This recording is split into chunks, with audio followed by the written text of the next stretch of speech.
بسم اللہ الرحمن الرحیم رب اشرح لی صدری ویسر لی امری واحلل عقدۃ من لسانی یفقہوا قولی۔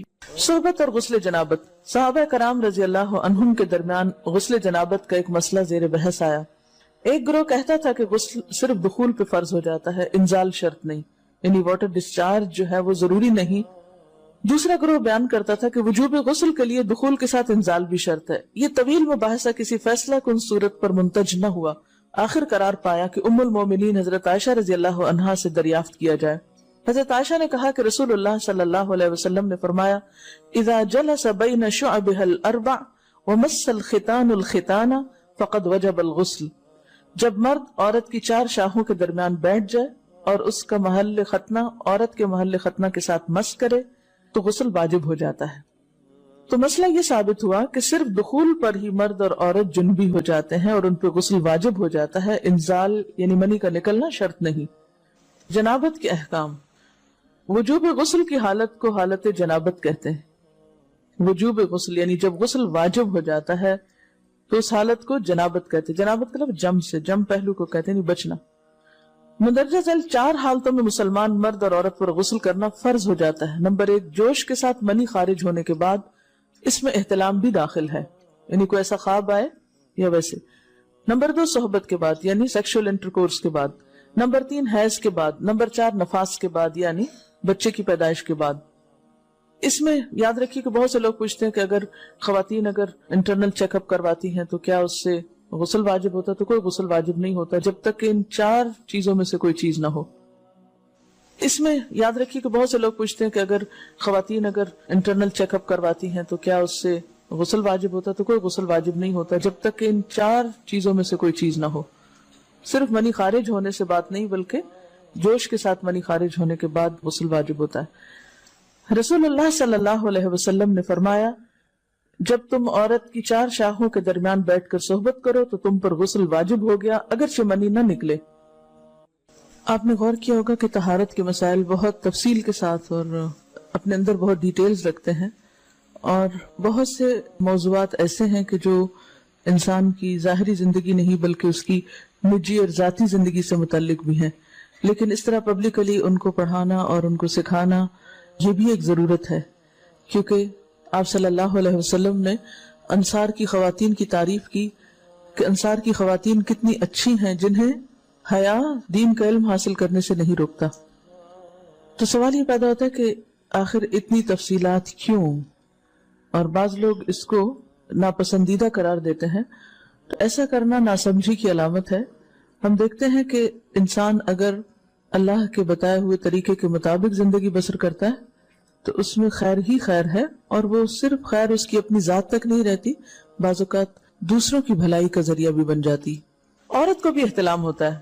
ام المومنین حضرت سلمہ رضی اللہ عنہا روایت کرتی ہیں کہ حضرت ام سلیم نے رسول اللہ صلی اللہ علیہ وسلم سے کہا، اے اللہ کے رسول، یقیناً اللہ حق سے نہیں شرماتا، یعنی حق بات اور ایک ضروری بات جو ہے اس کو واضح کرنا ضروری ہوتا ہے، اور اس معاملے میں شرم سے کام نہیں لینا چاہیے، کہیں ایسا نہ ہو کہ انسان انجانے میں غلط کام کرتا رہے۔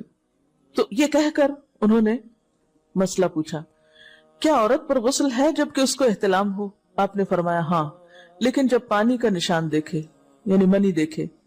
اس پر حضرت ام سلمہ نے شرم سے منہ چھپا لیا اور عرض کیا، اے اللہ کے رسول، کیا عورت کو بھی احتلام ہوتا ہے؟ آپ نے فرمایا ہاں ہوتا ہے، تیرا داہنا ہاتھ خاک آلود ہو، یعنی ایک پیار کی ڈانٹ تھی۔ اور اس میں ہو سکتا ہے کہ مزاج کا فرق ہو، بعض خواتین کے ساتھ ایسا نہ ہو اور بعض کے ساتھ ایسا ہو، لیکن اس میں جو اصل چیز ہے وہ ایکسیسو واٹر ڈسچارج ہے۔ اس میں کہیں ایسا نہ ہو کہ لیکوریا وغیرہ کے ساتھ اس کو ریلیٹ کر دیا جائے، دونوں چیزوں میں فرق ہے۔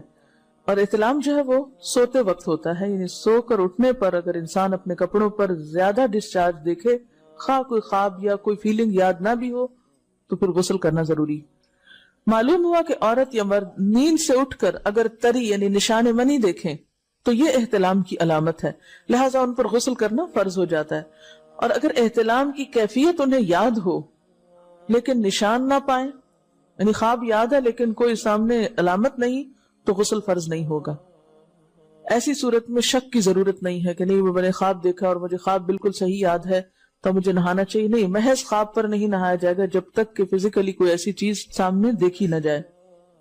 حضرت ام سلمہ روایت کرتی ہیں کہ میں نے کہا اے اللہ کے رسول صلی اللہ علیہ وسلم، میں اپنے سر کے بال خوب مضبوط گوندتی ہوں، کیا میں انہیں غسل جنابت کے وقت کھولا کروں؟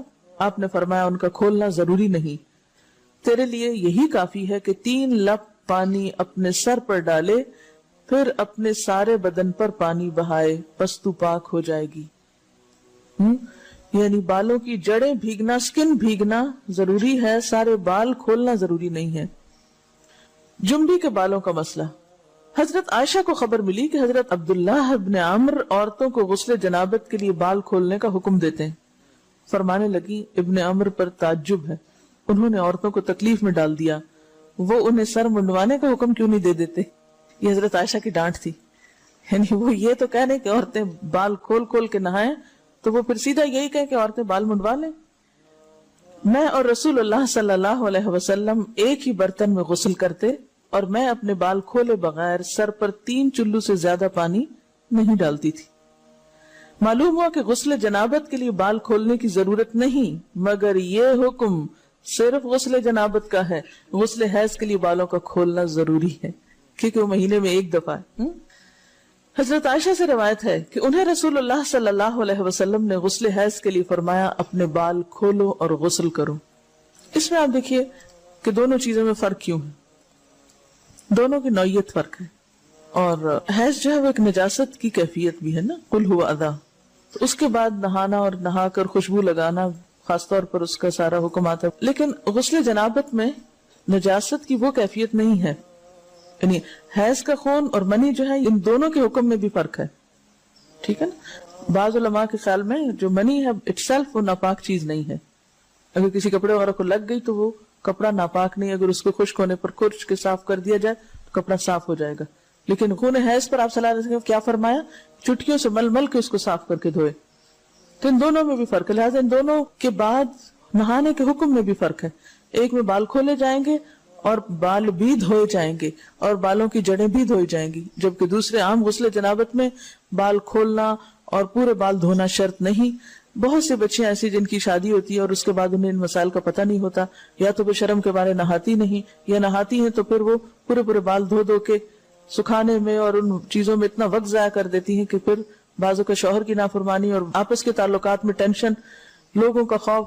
تو اگر دین کا صحیح مسئلہ پتا ہو تو انسان ان تمام مشقتوں سے بچ جاتا ہے اور ایک نارمل روٹین کی لائف گزار سکتا ہے. تو اس میں کیا صرف 3 کپ پانی، 3 لپ پانی، یعنی 3 دفعہ کیوں کہ اگر ایک دفعہ ڈالنے سے پوری طرح نہیں بھیگا تو آپ یہ بھی کر سکتے ٹیپ کے آگے سر کر کے تو ساری اسکن جو ہے سر کی اس کو آپ گیلا کر لیں. پیچھے سے بال جو ہیں اگر لمبے ہیں تو ان کو ایک طرف کر دیں تاکہ پورے بال نہ دھونے پڑے، نہ سکھانے پڑے اور نہ خشک کرنے پڑے، اور باقی جسم پہ پانی بہا لیں.